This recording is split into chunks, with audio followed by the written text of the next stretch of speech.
You're not here for Buckenburger, right?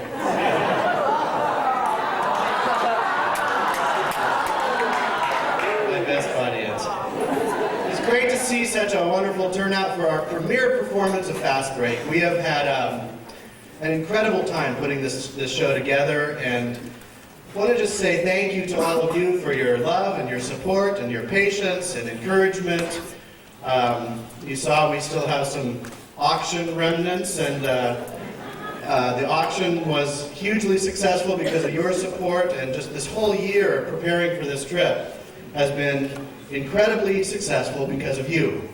And so tonight is kind of our gift back to you, I hope, and our way of saying thank you. And I told the kids before we came in here, this is what means the most to us, is sharing this with our community and our family before we go off into the world and share with our world.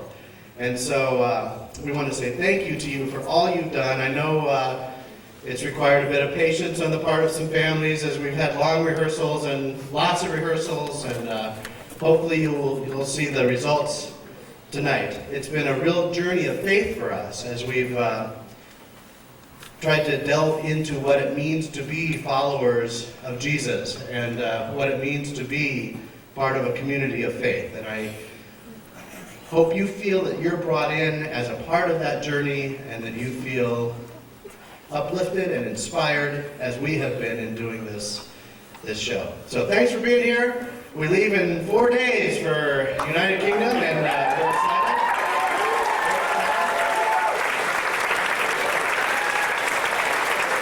And we're thrilled to be able to share with you before we go. One word, we will take an offering at the end of the performance. We thank you for anything you can give that will help. It will all go towards the cost of the trip.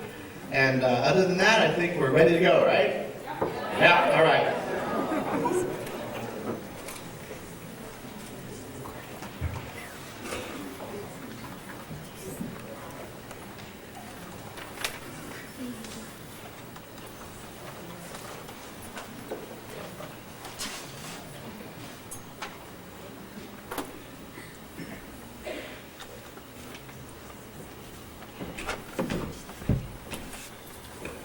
Hello?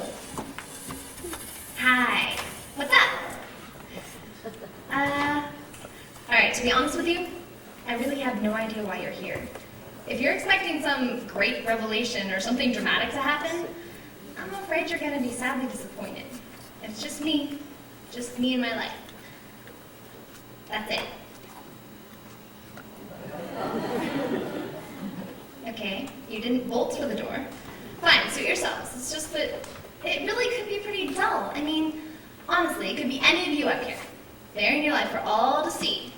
I don't understand why anyone would find my life interesting. I'm just your average American teenager, living your average American life. Nothing ever extraordinary, just everything completely normal.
guess that means you guys are gonna stick around, huh? Yeah. All right, well, you might as well meet my friends. I'm Shannon. I'm a junior at St. Francis High School. I'm 16. I like theater and music and drama and singing and dance and sports and pretty much all your normal teenage stuff. You'll be happy to know that I'm very involved in the church youth group, which is where we're about to go now. It's not like I'm this super religious freak that has it all figured out. Hardly. It's just that church is a place where I can be a little bit more real. It's where most of my best friends are. And I guess you're about to meet them.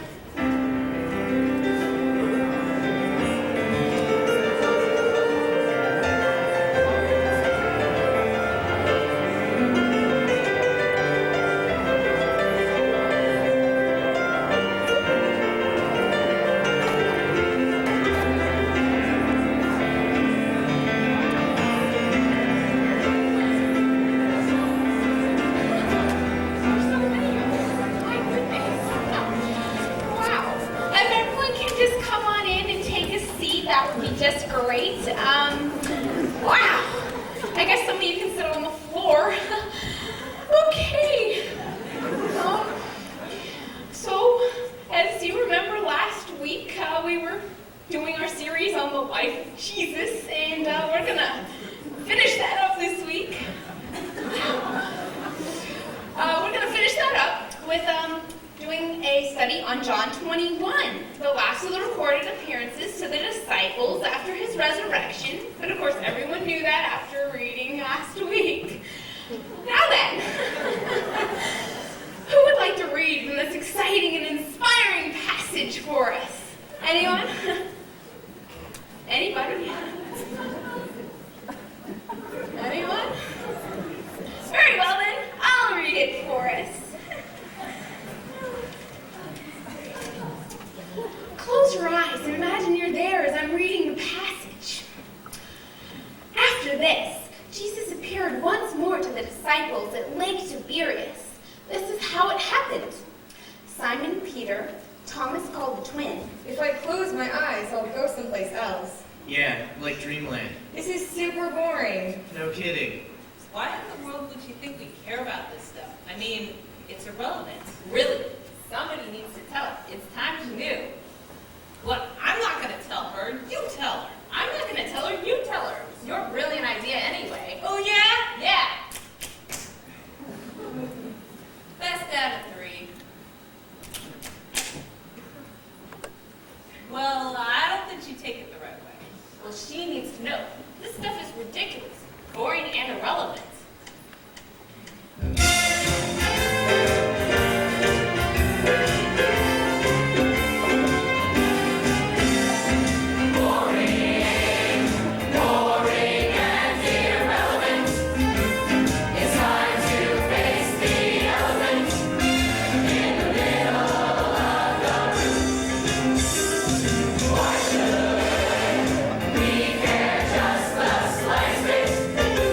About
things, and also the one who wrote them down.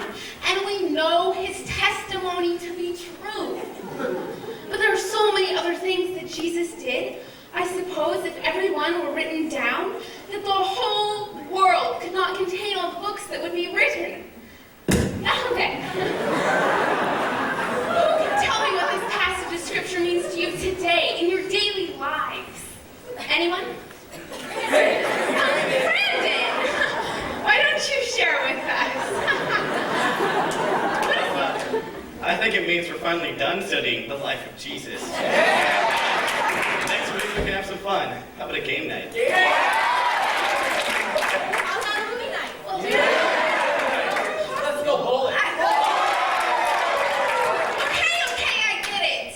But come on, you guys, what does this passage mean to you today? It has to mean something. It's the Bible. Oh man, how much longer? Too much longer. You know what sounds really good? Ice cream! You want to go after? No way, I can't. My parents won't let me. Grades came out last week. Didn't do too hot, did ya? You didn't hear about it? It was the crisis of epic proportions. I thought it would make the headlines. My sympathies, really.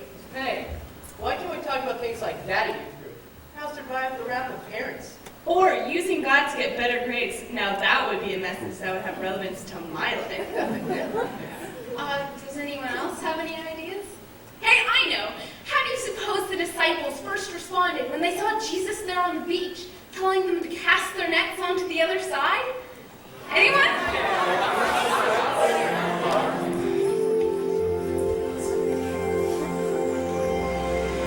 After this, Jesus appeared again to the disciples, this time at the Tiberias Sea.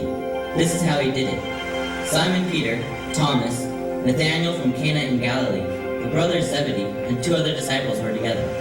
Simon Peter announced, "I'm going fishing." The rest of them replied, "We're going with you." They went out and got in the boat. They caught nothing that night. When the sun came up, Jesus was standing on the beach, but they did not recognize him. Jesus spoke to them, "Good morning. Did you catch anything for breakfast?" They answered, "No." He said, "Throw the net off the right side of the boat and see what happens." They did what he said. All of a sudden, there were so many fish in it, they weren't strong enough to pull it in.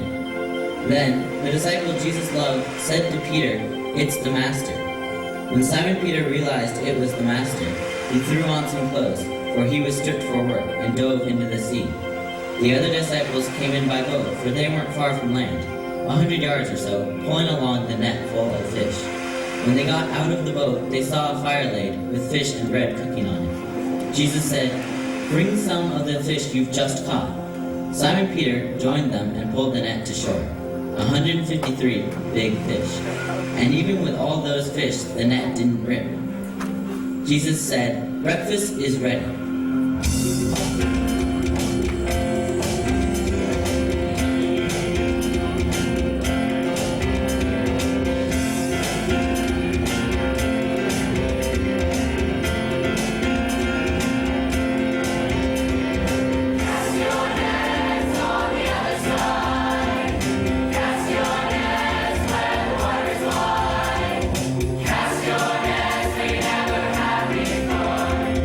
Cast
I just had this vision. Shh. I'm not really sure what it is. Okay, never mind. No, wait, Shannon. I know what you're talking about. I saw it or felt it. Really, it was like Jesus was here, or we were there, or something. Yeah, right. Visions right here in our own youth group. Ooh, yeah, awesome, Shannon. What did the vision tell you? Get any great stock market tips? How about the answers to the chemistry final? Yeah, any apparitions? Like, did the face of Jesus appear in your refrigerator or anything? That would be cool. We could sell tickets. No, knock it off. It wasn't like that. It was real. Oh, it was real. How spooky. Hey, maybe we could get a spot on Unsolved Mysteries. I'm not kidding. It was real. It is real. Oh, come on. Don't start with all that mystical stuff.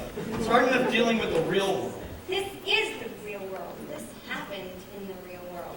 Yeah, whatever. Just don't try to include me in your little delusion.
Make it worse? Are you kidding? We're trying to make it better. We're trying to make it real.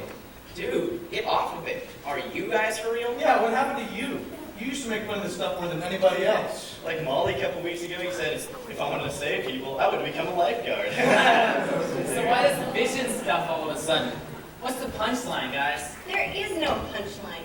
We're just sharing what we saw and what we felt. That it's real. I guess we just discovered that it still happens.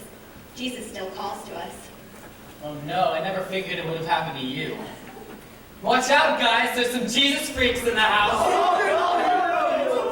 Oh, great! Just what this group needs is some new fanatics. No kidding. We've already got enough weirdos as it is. What's that supposed to mean? Nothing personal. We just don't need any more wackos. Yeah, I mean, I don't know about you guys, but I get enough pressure from the rest of life. I don't need it from them. Well, nobody said anything about pressure. You guys are getting it. Oh, we get it. Next thing you'll know, you'll be handing out tracts. Hello, sir. May I share this important pamphlet with you? It has the 4 spiritual laws, plus the secret formula to getting into heaven. No thanks, I gave it to the office. But sir, this is about your very salvation. You don't want to go to hell, do you? Well, that depends. If you won't be there, it might not be that bad. That's right! Gather round, my brothers and my sisters, for we have seen visions here in our youth group tonight. Gather round and be healed. Thanks, but no thanks. Save it for someone who cares. Yeah, I mean, I come here to have fun, not to hear more of this tired old stuff. Exactly, that's why we all come here. So that we don't get bashed over the head with it. Man, why don't they just give it a rest?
Talk of love, but then throw fits at anyone who's different or cares to offer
Pauline, I don't think I'm gonna answer that call. Oh, yeah. I hear the call, brother. Take care.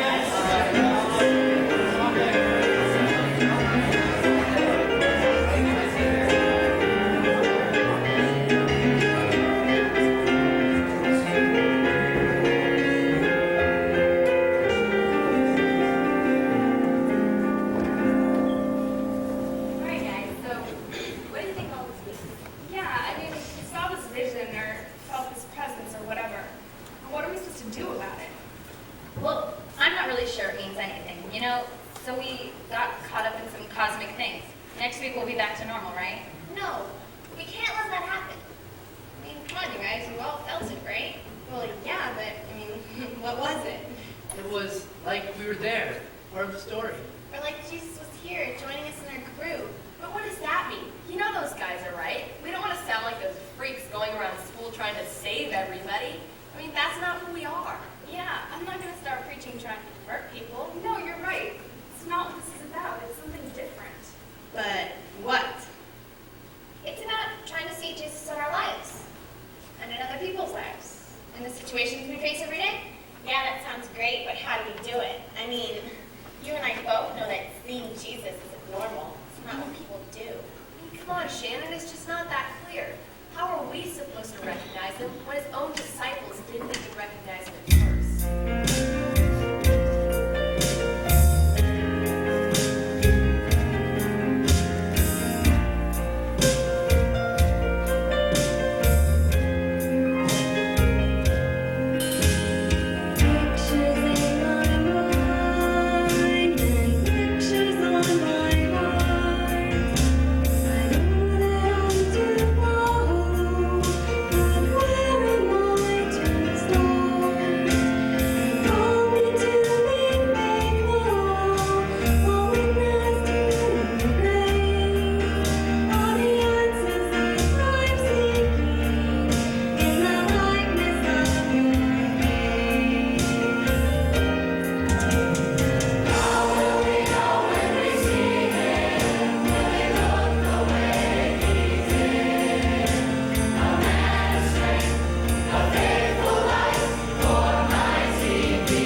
so we could talk and see how things are going. Yeah, we could be like the Jesus Club or something. And only those who saw the vision can be in it. I think that's contrary to the whole idea, Tim. Anybody should be in the group. There should be no restrictions. Anybody, but what if they don't believe? So who are we to tell other people what to believe? Then what's the point of this? It just becomes another social group. No, not exactly. Together, we're going to talk about how we see God's presence in our lives. And how that changes our approach to life. We won't tell other people what to believe, but we'll share with each other what we do believe. Yeah, exactly. So, what do we want to call this group, guys? Well, how about the Jesus Club? Oh, I don't know, Andrew. That's kind of cheesy. Yeah, it sounds kind of like the Mickey Mouse Club. Yeah. Well, how about the Breakfast Club? Oh, I think that's been done before. Okay, then how about Breakfast with Jesus? Well, that's okay, but some people might be kind of upset when he doesn't show up. Plus, doing it at night. Then how about ice cream with Jesus? I don't think so. How about FastBreak? What? Like basketball? No, like breakfast, only backwards. FastBreak, a break in the fast. I like it. Jesus served his disciples breakfast on the beach, and that's where they finally recognized him and finally understood what it was he was talking about. Isn't that kind of like what we're doing? Yeah, we're breaking the fast of living the old way. A fast break into a new way of living.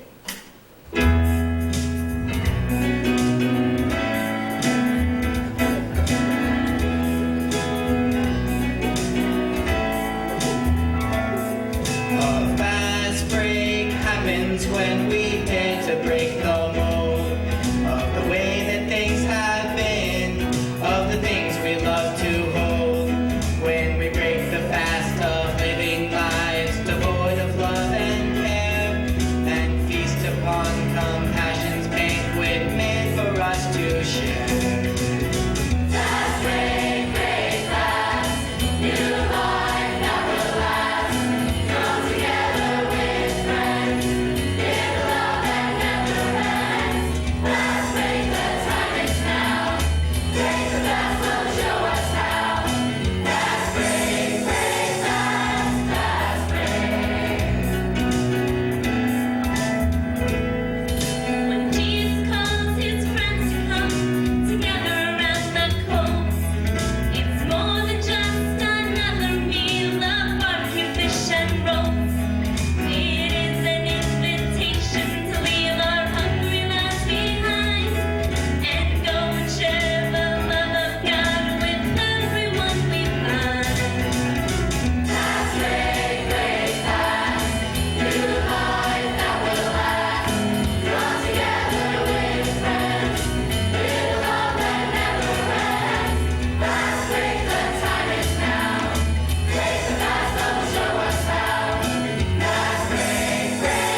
Sounds good. So we'll keep going to youth group, and then we'll meet here in FastBreak afterwards and see how everything's going.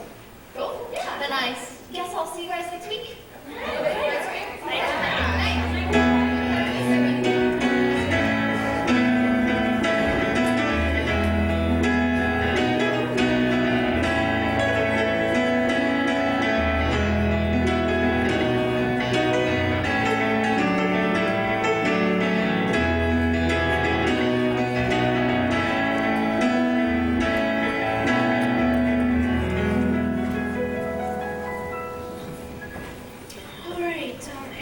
make sure to keep your grandmother in our prayers.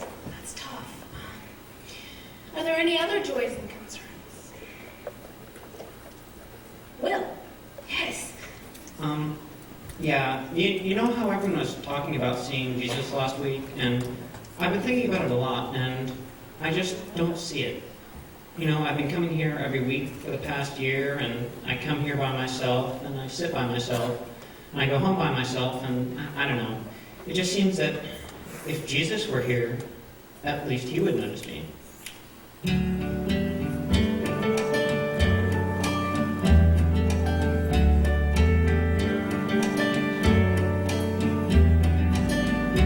It's one thing to talk about and another thing to do. It's one thing to laugh at someone until they laugh at you. It's one thing to feel secure, surrounded by your friends. It's different when your relationships all feel like dead ends. Where is the love that you preach?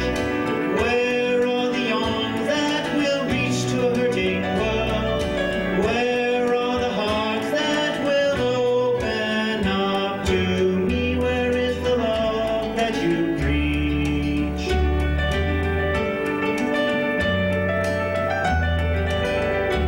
When you speak so sublimely about God's love for all, and turn your eye blindly to a neighbor in free fall, your words ring quite hollow, your hypocrisy is clear. You only choose to follow the words you want to hear. Where is the love that you preach? Where are the arms that will reach to a hurting world? Where are the hearts that will open up to me? Where is the love that you preach?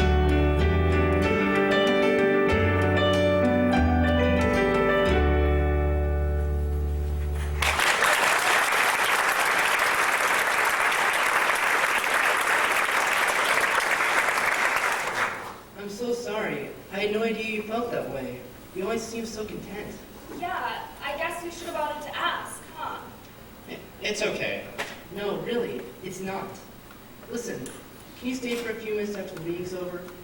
A group of us is committed to trying to see what it means to look for Jesus. We call it FastBreak. We'd love to have you join us. Yeah, come on, hang out with us. I'm not sure I believe in all that Jesus stuff. Well, that's okay, Will. A lot of us aren't too sure what to believe, but we're beginning to see that together we might be able to figure it out easier than by ourselves. Yeah, and we can help each other look for God's presence in our lives. I think you may have been our first reminder that we need to look harder. All right, I'll come, but I'm not sure I'll add much. Of course you will. Just being here adds something. Oh, okay. Don't you think that was enough for youth group tonight? Good. All right. So, anyone who wants to stay afterward for FastBreak is welcome to, and if you don't, then of course that's going to be your choice, and we won't pressure you. Oh, yes. And I scheduled a special event. We're going to have a movie night. Okay, we're going to be discussing finding the Christ figure in Willis and Gromit. So don't miss it, you guys. It's going to be so much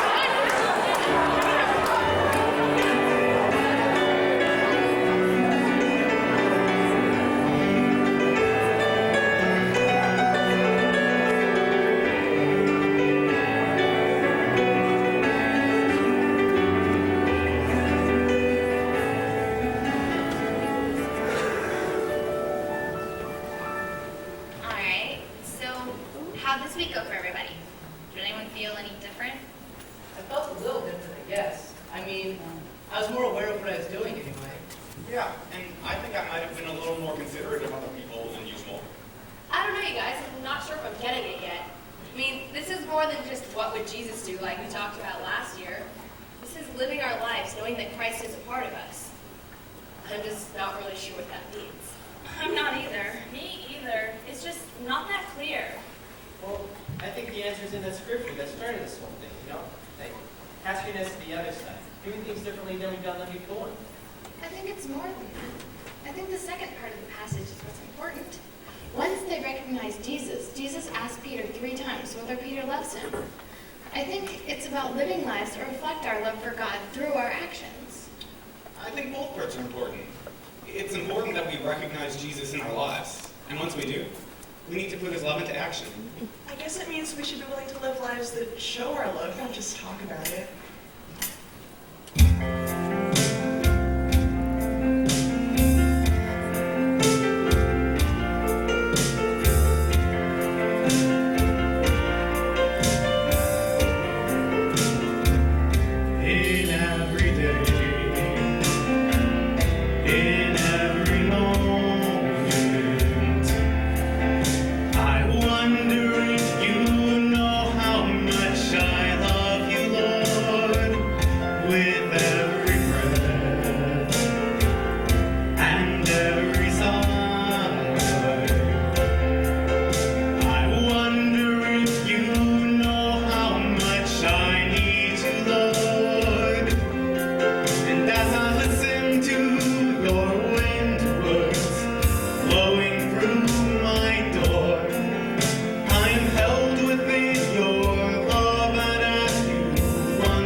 Simon, son of John, do you love me more than these?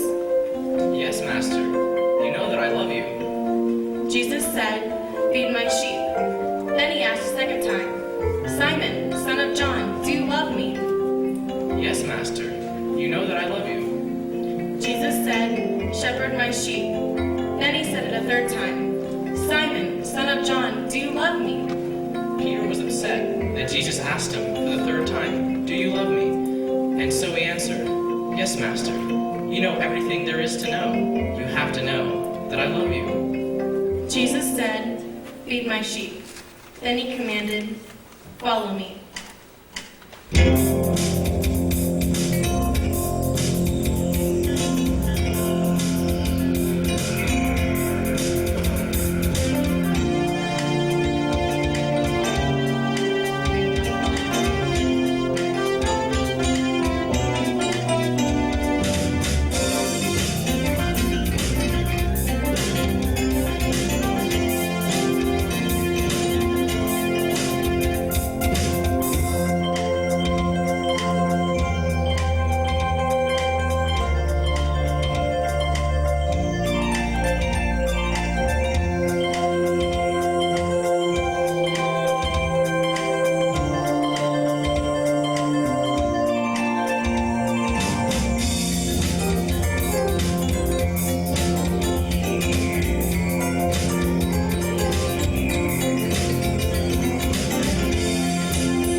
Well, let's hope he keeps up after us, because I don't know about you guys, but I still don't get it.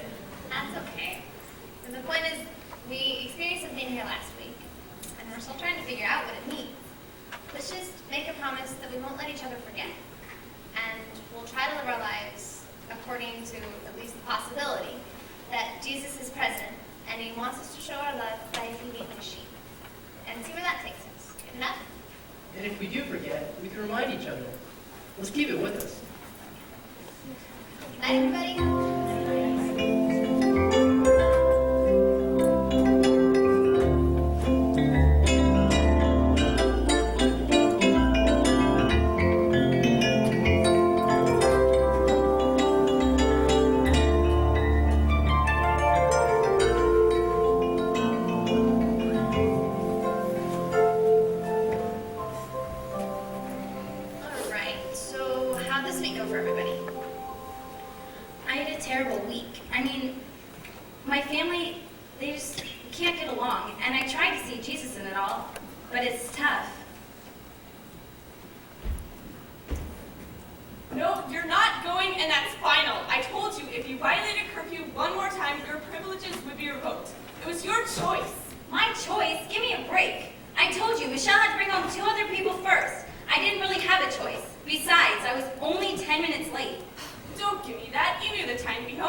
Room to compromise? How about you Here we go again. This is such a broken record.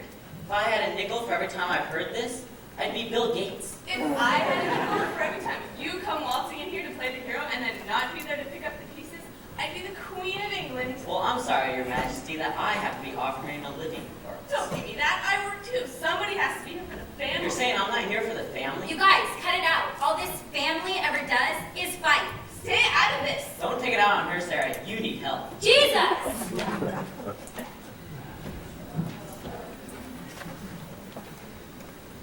You know, Mike wasn't so great either. It all seemed so clear last week. We're talking about seeing Jesus in our lives and other people and all that. Then I went back to school.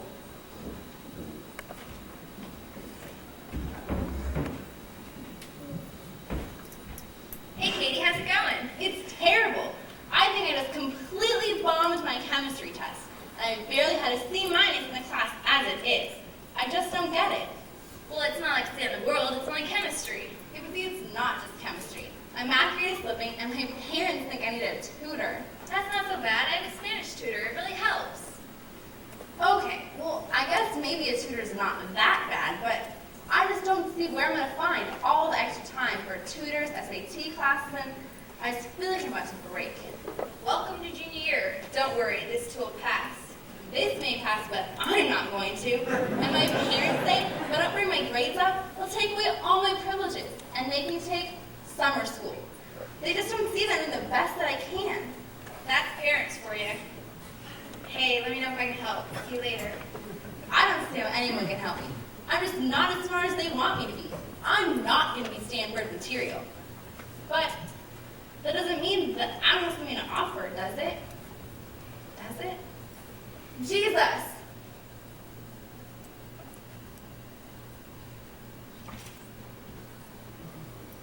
Hey, Lisa, what's wrong? Hey, Amanda, I'm okay. You don't look okay. You look awful. Thanks, that really helps. I didn't mean it like that, but you look totally stressed out. I am totally stressed out. I mean, I don't know how much longer I can keep this going. I feel like I have so many balls in the air and I'm trying to juggle and they just keep crashing down on my head. There's too much between school and choir and everyone's expectations for me. I feel like I don't even have time to think. I know how it is. Try getting by only 4 hours of sleep. At least all you have to worry about is school. You don't have to work 20 hours on top of your studying. Hey, try balancing cheerleading, tap ballet, and jazz classes, plus school and choir. Tell me about it. School, band, softball practice, and choir. We're all feeling it, and it doesn't let up. I just don't know how much longer I can take it. I feel like I'm gonna explode. Jesus!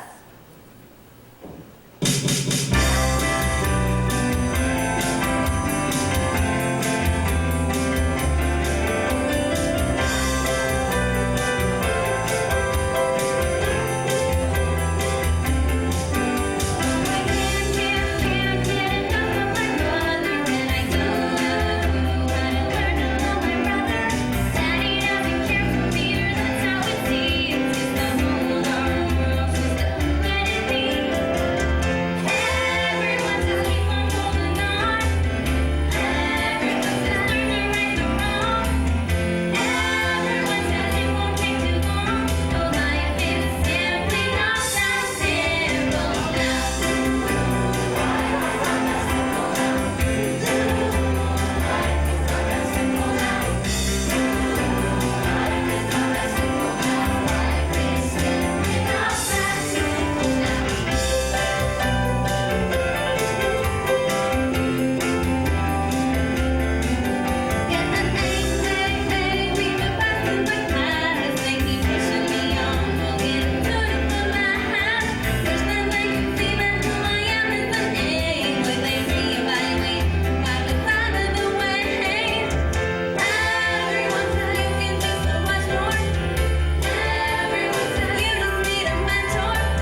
You know, I think it's okay that everything didn't just perfectly fall into place for us this week. What we're doing is learning how to be people of faith and followers of Christ. But that doesn't make our problems go away or everything automatically easy. What's the point? I mean, I've been watching you guys, hoping you'll come up with some brilliant revelation to make life more bearable. It looks like you guys have the same problems as everybody else. Of course we do. We're the same people, the same human beings. Then why bother with this religion mumbo-jumbo? All it does is confuse the issue and give some people an excuse not to take responsibility for their actions. Maybe, but this isn't about easy answers or pie-in-the-sky promises. This is about living our lives with all their ups and downs and ins and outs as people who share this knowledge that God is a part of our lives, our ups and downs and our ins and outs. And knowing that, it's about living in faith, about risking, about believing. The disciples had to learn that over and over. The story in John isn't the end of it for them. They still argued and did stupid stuff and forgot who they were. They still had pain and confusion and hurt and frustration. But they always came back to who they were and whose they were. So maybe that's what this is about. Let's just keep trying and see how it goes next week. All right?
Learning to recognize him and feel his presence and know that he's with us. And then once we know that, it's just about feeding his sheep. Going out into the world once we see Jesus' presence, to be Jesus. See it, then be it. Exactly. So what should we do? Should we start a soup kitchen or a shelter? Well, maybe we could start a tutoring center for underprivileged kids. Maybe we should sponsor a Habitat for Humanity house. We could do any of those things. I don't think it's as important what we do as that we do. It could be our Mexico mission trip. It could be volunteering once a week at an old folks home, or teaching Sunday school. Or reaching out to someone who feels lonely or is made fun of by the other kids. I think we need to always look for, sheep that need feeding. We need to take this message beyond ourselves and take it out on the streets.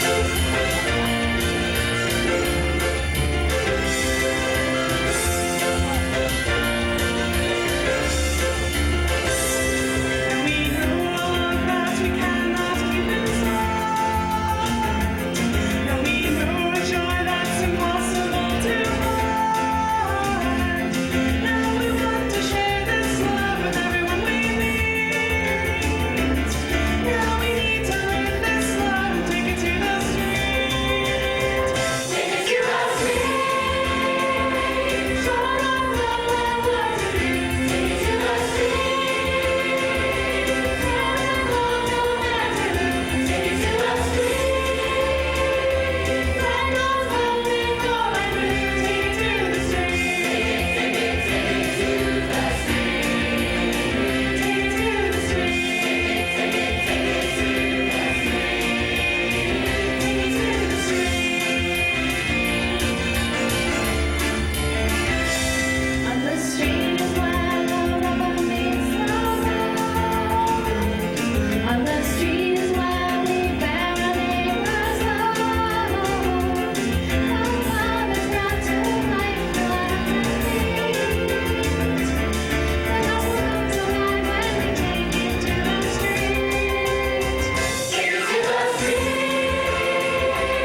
So I've been watching you guys from the beginning, since this whole vision thing started, and I must admit, I've been really skeptical.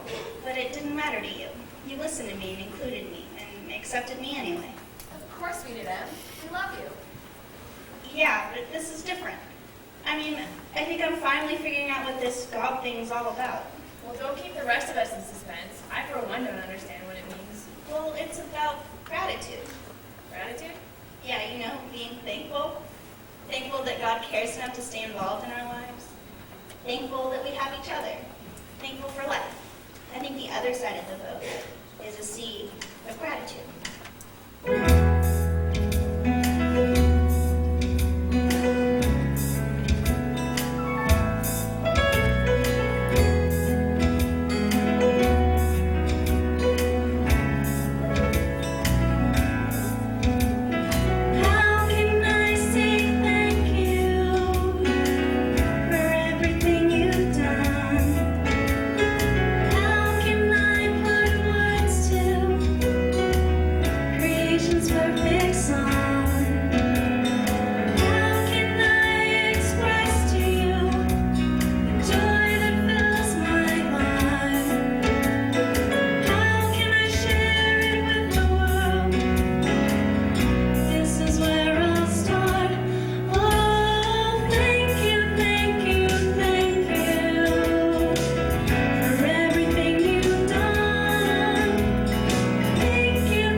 in life, then you can't help but be thankful.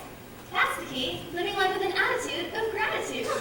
It makes us want to give back, you know. It makes us want to go out and feed those sheep.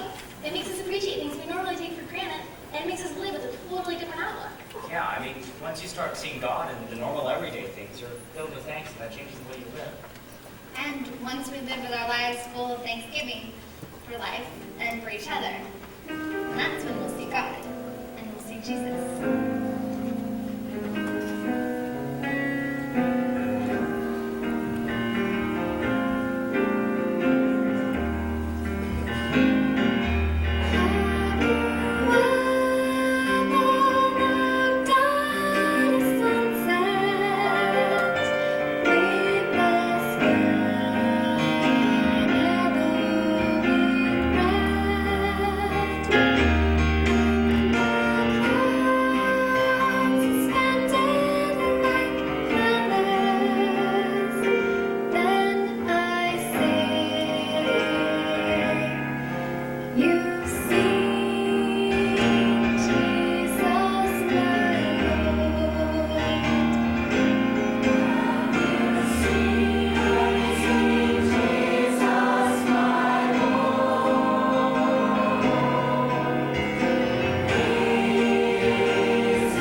You've probably guessed by now, there's really no ending to this. I mean, how could there be? This story keeps on going on and on throughout our lives. And even beyond, I think. That song, Jesus My Lord, it's been around since before I was born. I used to sing it at camp. But I don't think I ever really understood what it meant until now.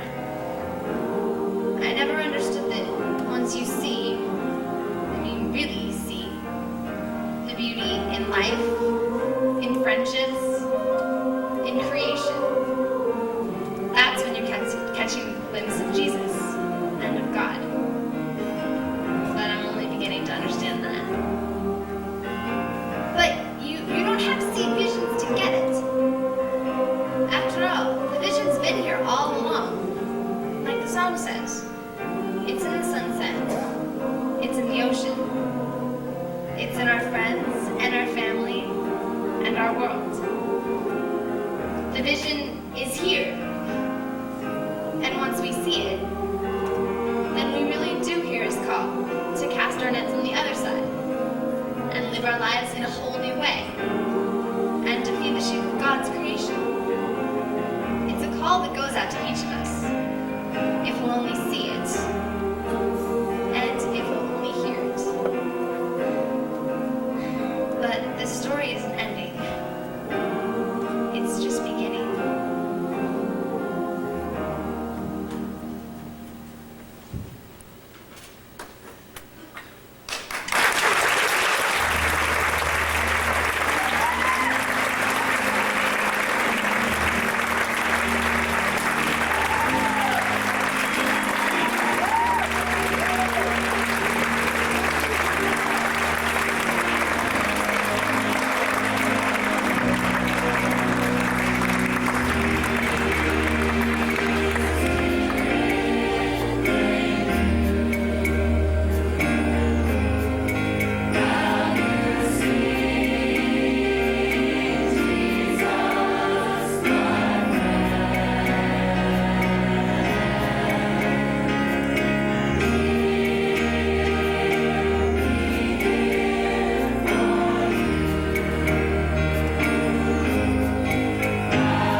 it's always a little hard to know what words I can choose that I can get through, and they're few and far between this time. But I will say that this show has been one of casting nets. This year has been one of casting nets. And what we have found is when you cast your nets, truly, what you pull up is so rich. And the celebrations that you have are so great. It's taking that risk to throw it on the other side. And this year, this is where it gets tough. This year, we have cast our nets in really deep waters. But they have come up, like I said, very rich. And some of those are in the celebration of our new worship service here. Some are in the celebration of the life of Roy DeMonte.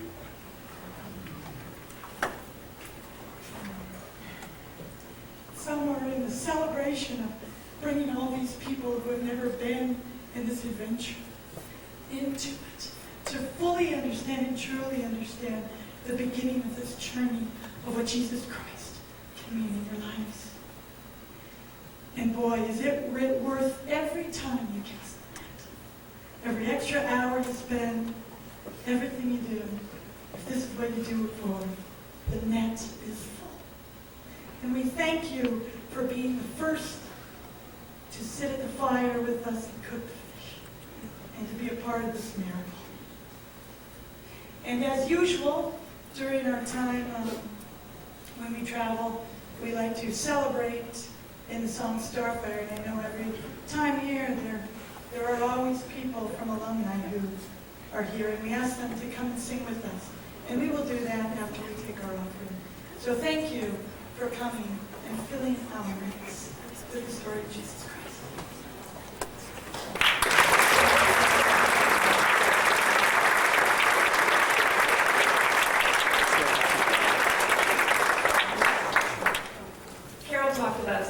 And this is really a celebration tonight. It's also a good chance for us to take a moment and show some appreciation for some very special people. And I wonder if Dirk, could you join Carol up here for a minute? And Dustin and Dylan, could you come up too?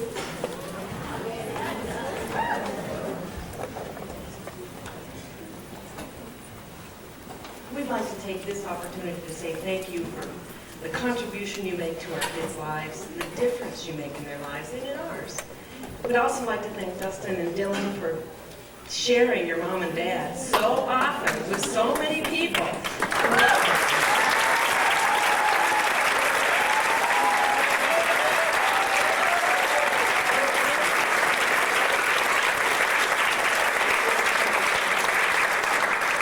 So we have a couple of tokens of our appreciation this evening. First, we have some lovely flowers for a lovely lady.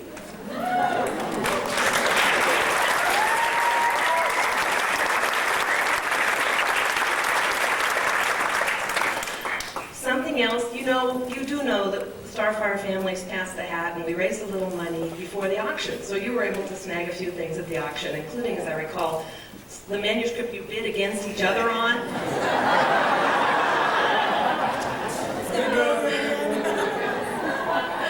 But what you probably don't know is that the outpouring was such that there's a little money left over. There's a significant amount of money left over. And I'm delighted on behalf of all of the Starfire families to present you with a check for $1,975 to do something special.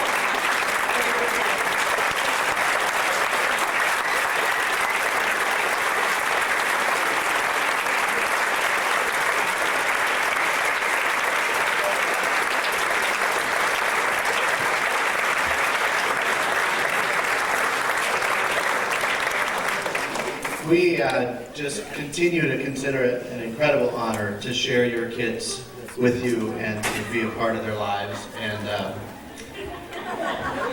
what are you laughing at? Share your kids with you. Your parents. I'm talking to the parents who just said that. That made sense to me. Okay, so yeah.